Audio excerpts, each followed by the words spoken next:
বলিউডে দীর্ঘদিন ধরেই কাজের নিয়ম ও সময় নিয়ে বিতর্ক চলছেই।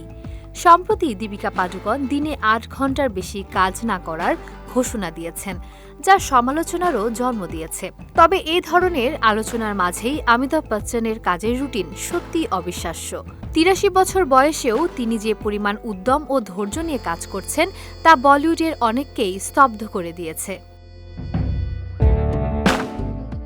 সম্প্রতি কৌন বানেগা করোড়পতি সেটে অতিথি হিসেবে হাজির ছিলেন দ্য ফ্যামিলি ম্যান সিরিজের অভিনেতা মনোজ বাজপেয়ী, শারিফ হাশমি ও জয়দীপ আহলাওয়াত। শারিফ হাশমি এক সাক্ষাৎকারে জানান, অমিতাভ বচ্চন সাধারণত সকাল ৯টায় শুটিং সেটে পৌঁছান এবং রাত ১২টায় কাজ শেষ করে বাড়ি ফেরেন।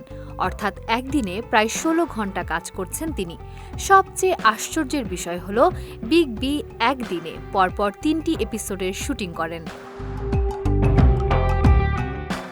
শারিফ হাশমি বলেন, তার অন্য মাত্রার শক্তি রয়েছে। এত রাতেও ক্লান্তি বা উদ্যমের অভাব দেখা যায় না।